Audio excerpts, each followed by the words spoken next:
नमस्कार मित्रों, आज आ गया हूँ मैं सुबह सुबह नेपियर घास काटने के लिए, क्योंकि आज मुझे पुश्तैनी मकान मतलब मेरे दादाजी का मकान देखने के लिए जाना था, जिसमें मेरा बचपन बीता है। तो आज मैं सुबह घास काटने आया और घास काटने के साथ साथ मैंने सोचा क्यों ना इसमें पानी लगा दिया जाए, क्योंकि गर्मी बहुत पड़ रही है और घास पीली पड़ने लगी है। तो मैं आ गया यहाँ पर मोटर के पास, जो कि सिंगल फेज चलती है। इसका कुछ पानी घर में उपयोग में किया जाता है, तो बाकी का एक्स्ट्रा होता है नोजल में आता है। इससे धीरे धीरे पानी होता रहता है, क्योंकि एक गांव के बाड़े में लगी हुई है, इसलिए। फिर पहुंच गया मैं खेत, और खेत में देखा तो गन्ने में पानी लगा हुआ था। तो गन्ने में पानी लगा हुआ है और आगे से फिर लगी हुई है, और देखिए बढ़िया पेड़ की ठंडी हवा भी आ रही है। तो मैंने सोचा थोड़ा और चल कर आगे देखा जाए, तो मैं आपको और भी पेड़ दिखाने वाला हूँ, क्योंकि 5 जून को पर्यावरण दिवस आने वाला है, और इसी को मद्देनजर रखते हुए मैंने सोचा क्यों ना आज कुछ पर्यावरण के बारे में सोचा जाए। तो एक खजूर का पेड़ है और इसमें फल आने लगे हैं। फल आ चुके हैं, पीले पड़ गए हैं, किंतु अभी थोड़े कुछ दिनों बाद लाल पड़ जाएंगे और खाने वाले हो जाएंगे, क्योंकि हमारे यहाँ इसको छीन बोलते हैं। तो प्लीज़ आप भी कमेंट करके ज़रूर बताइए कि आपके यहाँ इसको क्या बोलते हैं। और थोड़ी देर आगे बढ़े हम, तो देखिए यहाँ पर इस साइड में दिख रहा है गन्ने के खेत को मेड़ की केयर पर हम चल रहे हैं, और यहीं पर कुछ नेपियर घास भी लगी हुई है। देखिए आपको हरा हरा दिख रहा होगा। तो और बढ़िया हवा लग रही है, क्योंकि सुबह के टाइम है, ज़्यादा धूप भी नहीं है और बढ़िया ठंडी हवा चल रही है। तो यहीं पर मैं खेत पर घूम रहा हूँ, और मैं अभी आपको और भी दिखाने वाला हूँ। तो मित्रों, इस साइड गन्ना है और यहाँ पीछे खड़ा है सगोने का पेड़ है। और आप लोग भी कमेंट करके ज़रूर बताएं कि आपके यहाँ सगोना होता है कि नहीं, क्योंकि सगोने के बहुत महत्व है। इसकी लकड़ी हर काम में उपयोग में ली जाती है। वैसे तो पेड़ पौधे नहीं काटने चाहिए और पेड़ पौधे ज़्यादा से ज़्यादा लगाने चाहिए। तो मित्रों, ये देखिए पेड़ है छोले का, इसे हमारे यहाँ खकरा कहते हैं, कहीं कहीं पलासू भी कहते हैं। और पीछे नोजल चालू हो गए, क्योंकि लाइट का टाइम था 10 बजे, और 10 बज गए हैं, लाइट आ गई है, नोजल चालू भी हो गए। देखिए आपको पूरी शिफ्ट चल रही है, पीछे दिख रहे होंगे, क्योंकि यहाँ पर गर्मियों में खुला पानी चलाने पर स्पीड से नहीं होता है, यहाँ पर नोजल ही चलाना पड़ते हैं, क्योंकि नोजल चलाने में फसल को पानी सही तरीके से मिल जाता है। और देखिए हमारे यहाँ कितना जंगल है, क्योंकि हम लोग कभी पेड़ नहीं काटते, क्योंकि हम लोगों का मानना है कि पेड़ पौधे ही हमारे लिए सब कुछ है। तो देखिए कितने अच्छे से नोजल चल रहा है, कितना मस्त पानी आ रहा है नोजल से। तो मित्रों, ये मेरा ब्लॉग आपको पसंद आएगा, क्योंकि मैं आशा करता हूँ। और हम पहुँच गए अब केले के खेत में। तो इस खेत में पहले केले लगे हुए थे, किंतु केले काट दिए हैं, और केले काट कर कुछ केलों के जड़ हमने मेड़ पर फेंक दी थी, जो कि अपने आप उग आई हैं। और मेड़ पर उगने के कारण फिर इसको हमने दोबारा नहीं काटा, क्योंकि हमने सोचा कि हो गए हैं तो ठीक है, फर भी जाएंगे। और अभी छोटे छोटे हैं, लेकिन अभी बड़े होने वाले हैं। तो मित्रों, वैसे तो केले की खेती भी हमारे यहाँ होती है, किंतु केले अच्छे नहीं होते, छोटे छोटे रह जाते हैं। और यहाँ पर खेत पर हमने लगाई हुई है मिर्ची, जो कि पेड़ सूख गए थे, किंतु इसका हमने ट्रीटमेंट किया तो इनमें अब धीरे धीरे फूल आने लगे हैं, पत्ते भी हरे भरे हो गए हैं। देखिए धीरे धीरे फूल आ रहे हैं, कहीं कहीं दिख रहे हैं। और ये देखिए कहीं यहाँ पर कोकर्रा भी है, तो मैंने सोचा कि इसको अलग कर दूं, क्योंकि यहाँ पत्ते मुड़ जाते हैं, फिर वो पत्ते किसी काम के नहीं रहते, ना तो वो ग्रोथ करते हैं और ना ही मिर्ची को बढ़ने देते हैं।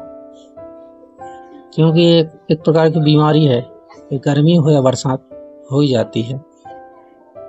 और जामुन के पेड़ के नीचे में आ गया, तो यहाँ पर जामुन भी पकने लगी, कहीं कहीं पर दिख रही है कम मात्रा में। और मूंग है, जो कि देखिए मूंग का भी हमने स्प्रे किया था परसों के दिन, और इसमें मस्त घेंटी आ गई है। कम से कम एक झक्के में 8-10 घेंटी लगी हुई है। तो मूंग की हार्वेस्टिंग होगी जब मैं आपको वीडियो बनाकर दिखाऊंगा, तो आप लोग देखिएगा ज़रूर, और लाइक ज़रूर करिए, कमेंट भी करिए, क्योंकि आप लोगों का कमेंट हमारे लिए बहुत काम का होता है। तो मैं अभी मूंग के खेत में ही चल रहा हूँ। वैसे तो मुंह बहुत बढ़ गई है, इसमें चलना बहुत मुश्किल हो रहा है, फिर भी इस साइड से उस साइड जाना ही पड़ेगा। तो मित्रों, हम आ गए हैं गन्ने के खेत में, और गन्ने के खेत से रास्ते जाते हुए हम जा रहे हैं दूसरे खेत में, क्योंकि वहाँ पर भी ट्यूबवेल चालू करना है और पानी देखना है कि वहाँ चालू हो गया कि नहीं, नोजल चालू है कि नहीं, और कितना पानी हो गया है और कितना अभी बाकी है। तो जब तक मैंने सोचा क्यों ना आपको भी खजूर दिखा दिए जाएं। देखिए, खजूर फट चुके हैं और ये पीले पड़ गए हैं, पकने वाले हैं, जो कि मैंने पहले ही आपको दिखाया था। ये देखिए, कुछ दिनों बाद ये लाल पड़ जाएंगे, और इस पर मैं एक वीडियो बनाऊंगा 5 से 10 मिनट का, जो कि देखिएगा ज़रूर। और वैसे तो इसे खजूर कहते हैं, किंतु हमारे यहाँ इसको छींद बोलते हैं।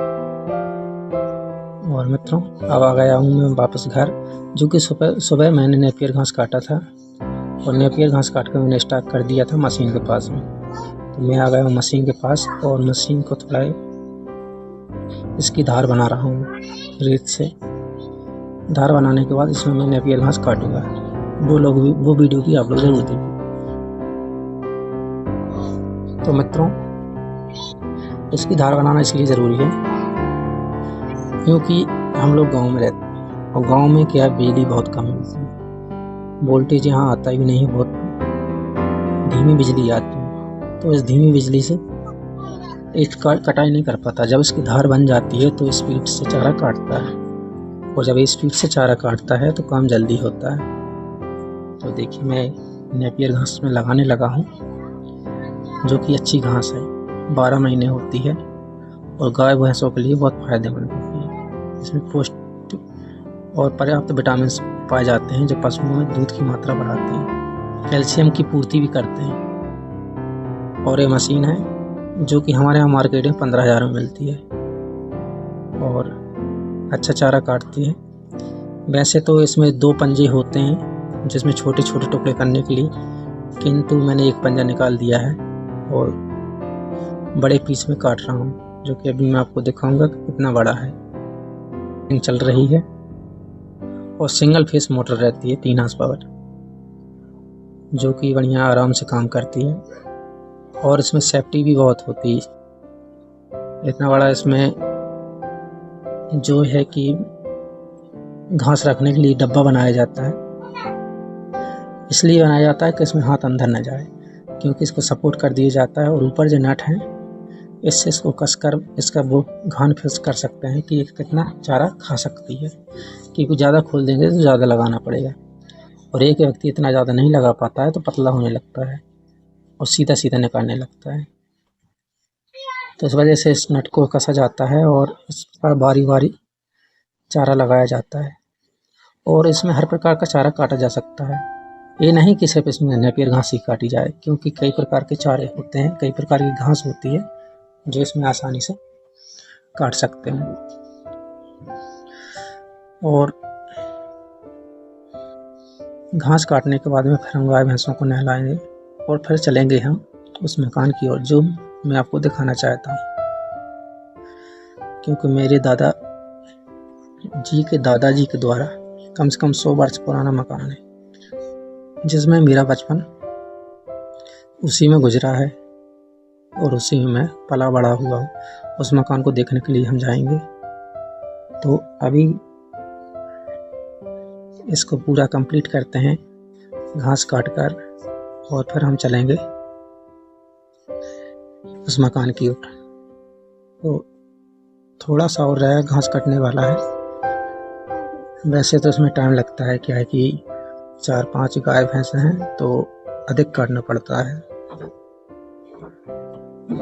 तो कमेंट करके आप लोग भी बताइए कि आपके यहाँ भी ऐसा घास काटा जाता है, या इसी तरह के मशीन का उपयोग किया जाता है, या आप भी इस तरह की मशीन लेना चाहते हैं, तो कमेंट ज़रूर करें, क्योंकि यह मशीन बहुत काम की है।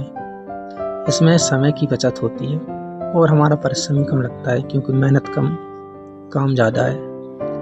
क्योंकि फालतू हाथ से काटते रहो, मेहनत करते रहो, या फिर इतनी घास को सीधा गाय भैंसों को डाल दो, तो वो भी बर्बाद कर देती हैं, नुकसान करती हैं, और वो हमारे किसी काम का भी नहीं रहता है। किंतु इसमें थोड़ा थोड़ा खाते हैं, और बर्बाद भी नहीं होता है, समय का उपयोग भी होता है, और घास का उपयोग भी होता है।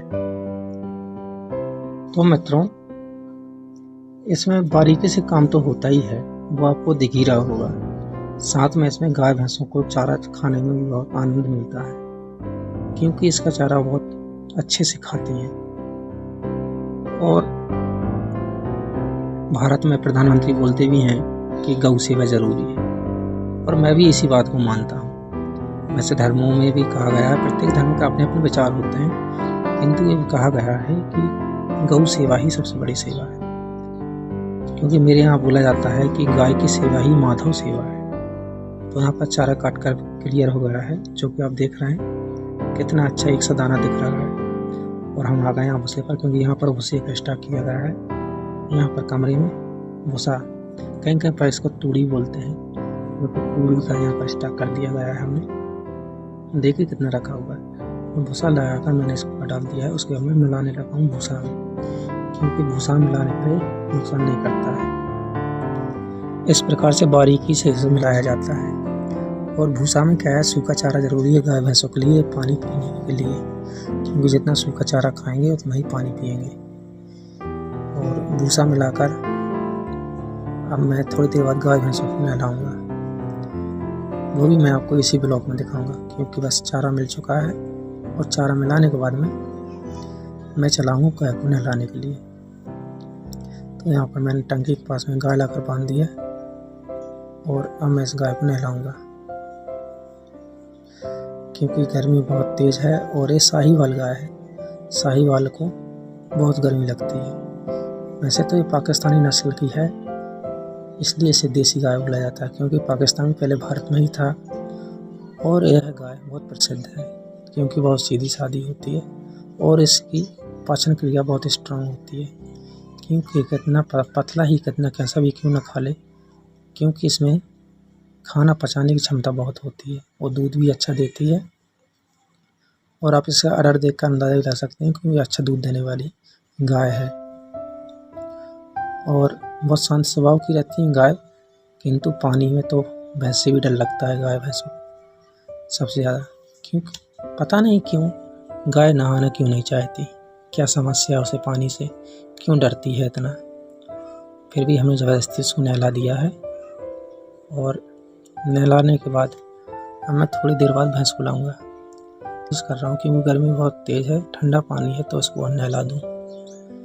तो मित्रों, गाय लगभग नहा चुकी है, और मैं इसे नहला कर अब इसके बाद में मैं भैंस को लाऊंगा, क्योंकि इसका ज़्यादा नहाने का मन भी नहीं है। और फिर भी ज़बरदस्ती मैं इसको नहला रहा हूँ, क्योंकि गर्मी बहुत तेज़ पड़ रही है, और इस गर्मी की वजह से उसको नहलाना पड़ रहा है। क्योंकि नहाना जीवन में बहुत आवश्यक है, क्योंकि इसमें मन की शुद्धि भी होती है, इसमें तन की शुद्धि भी होती है।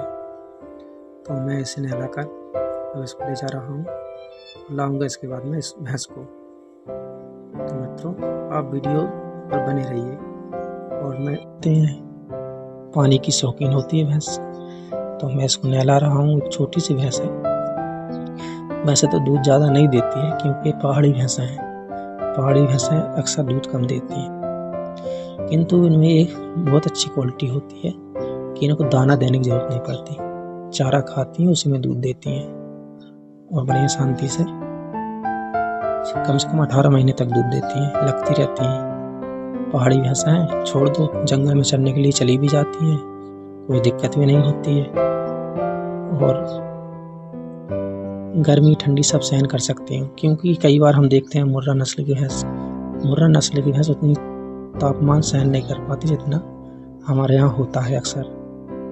क्योंकि इस जगह पर कुछ तापमान ज़्यादा ही है, और इस वर्ष तो गर्मियों में बहुत ही ज़्यादा गर्मी है। तो आज मैंने इसको भी अच्छी तरह से नहला दिया है। तो लगभग सभी गाय भैंसें नहला चुकी हैं, और मैं इनको चारा डालूँगा, क्योंकि जो मैंने अभी आप कुट्टी की है, नेपियर घास को काटा है, वो मैं इनको डालूँगा। और बछड़ों को भी नहला दिया था, और इनको भी मैंने चारा डाल दिया है। सबको चारा डालने के बाद में अब मैं भी नहा धोकर मैं भी खाना खाने के लिए आ गया।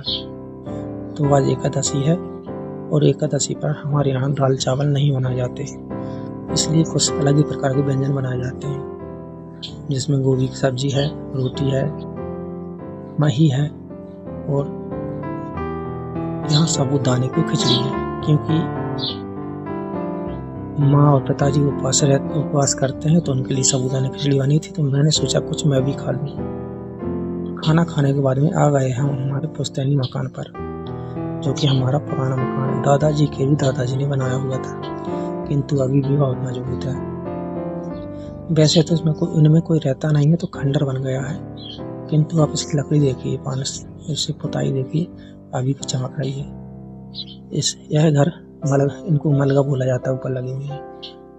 ये अलमारी है जिसमें मेरी दादी दूध और मठा रखती थी, क्योंकि यह बहुत पुरानी है। और इसी मकान में ही हमारा बचपन बीता है। इसी मकान में हम बचपन से रहे हैं। और देखिए किस प्रकार से टूट गया है, क्योंकि आजकल के परिवेश में सब पक्के मकानों में रहने लगे हैं और सब शहर की ओर भाग रहे हैं। तो गांव के मकान ऐसे ही छूट रहे हैं, जो कि हर जगह से टूट रहे हैं। देखिए पुराने मकान का रूम इतना बड़ा है कि आजकल इतने बड़े में लोग पूरा मकान बन जाता है, और इतने में अकेला एक रूम है। क्योंकि मेरे दादाजी इसमें पैसे रखते थे। देखिए तिजोरी है, पुराने ज़माने की तिजोरी है। इसे अलमारी, आजकल लोग गोदरेज में रखते हैं, उसे अलमारी बोलते हैं। और देखिए इसमें मजबूती देखिए इसकी, इसमें अंदर लोहे से बनी हुई है, ऊपर लकड़ी है, और इतना बड़ा ताला है, आधा किलो का ताला है। क्योंकि पहले भुखमरी हुआ करती थी, और भुखमरी कहाँ चोरी हुआ करती थी, और अंग्रेज भी अक्सर लूट कर ले जाया करते थे। इसलिए दादाजी लोग तिजोरी में पैसा रखकर बड़ा ताला लगाते थे। और पुराने जमाने की चौखट है, दरवाजा है, देखिए कितना मजबूत है। और सबसे खास बात यह है इसकी दीवार की, तो कम से कम 5 फुट चौड़ी दीवार है। इतनी चौड़ी है कि आदमी इसमें सो जाए बीच में। और ये ईंटों सीमेंट से नहीं बनी है, इसे मिट्टी के द्वारा बनाई गई है। मैं तो उनका परिश्रम देखकर ही सोच कर दंग रह जाता हूँ, कल्पना करके कि उन लोगों ने कितनी मेहनत की होगी। आज भी फर्श देखिए कितना अच्छा चमक रहा है। हम सीमेंट और गिट्टी के फर्श भी 1-2 साल में खुद जाते हैं, किंतु उनका अभी भी मजबूत है। और गांव में एक खासियत होती थी, घर के सामने बाड़ा होता था, जहाँ पर पर्याप्त जगह छोड़ देते थे लोग। यहाँ मकान के सामने आंगन है, आंगन के सामने बाड़ा है। इसी आंगन में हम गर्मियों के दिनों में सोते थे। और देखिए पुराना मकान है, देसी कपड़ा लगे हुए अभी भी, क्योंकि ये उनकी वैज्ञानिक पद्धति थी, जो कि कभी न मिटने पर भी नहीं मिटी। आज घर भले ही गिर रहे हैं, फिर भी मजबूती और सुंदरता उतनी है। और अब मैं आपको दिखाऊंगा कि मेरे दादा लोग गाय भैंसों के लिए कैसी व्यवस्था करते थे। मैं आ गया हूँ यहाँ गौशाला में। यहाँ पर हमने पेटी रख दी है, जो दादाजी के ज़माने की है। लकड़ी की बनी हुई पेटी है, जो कि आजकल अब कोई मिस्त्री नहीं बना पाता है। और एक गाय भैंसों के लिए जगह है, आदमी के लिए नहीं। गाय भैंसों के लिए इतनी मजबूत बनाई जाती थी गौशाला, जिसे सार कहते थे। इसमें एक रंग होता था जिसमें भूसा भर दिया जाता था, भूसा भरने के लिए, लेकिन टूट गया है। इन रूमों में भूसा भर दिया जाता था, वो कि पुराने मकान है। और गौशाला जिसमें गाय भैंस बांधी जाती थी, इसको खुनेटा कहा जाता था, क्योंकि खुनेटे में भूसा डालते थे, जो कि गाय भैंस बर्बाद नहीं करती थी। और जो मैंने आपको पेटी दिखाई दी है, क्योंकि आजकल इसको बनाने वाले मिस्त्री भी नहीं है कि इस पेटी को बना दें। और मित्रों, पूरा मकान चारों तरफ से घिरा हुआ होता था और एक ही गेट होता था बड़ा सा। तो मित्रों, ये थी मेरी जानकारी। अब मैं आ गया हूँ दुकान, और दुकान में मैंने सोचा कि मैं फ्रिज में कुछ कोल्ड ड्रिंक्स जमा दी जाएँ। कोल्ड ड्रिंक्स जमा कर, यह मेरी छोटी सी दुकान है गाँव में, जिस पर मैं आ गया हूँ। क्योंकि दोपहर का टाइम है, तो पिताजी चले गए हैं आराम करने के लिए। मैं आकर अभी दुकान पर बैठ गया हूँ। तो मित्रों, मैं दुकान चला रहा हूँ, और आशा करता हूँ कि आपको मेरा ब्लॉग पसंद आया होगा। तो प्लीज़ वीडियो को लाइक करें और चैनल को सब्सक्राइब करें, और इसी तरह मेरे छोटे छोटे ब्लॉग देखते रहें। आप सभी का बहुत बहुत धन्यवाद। और मैं शाम की टाइम फिर एक नया ब्लॉग बनाऊंगा, जिसे आप लोग ज़रूर देखें, और उसे देखने के लिए आप मेरे चैनल को सब्सक्राइब कर लें, क्योंकि आपको उसकी नोटिफिकेशन मिल जाए। तो आप सभी का बहुत बहुत धन्यवाद। सभी लोगों को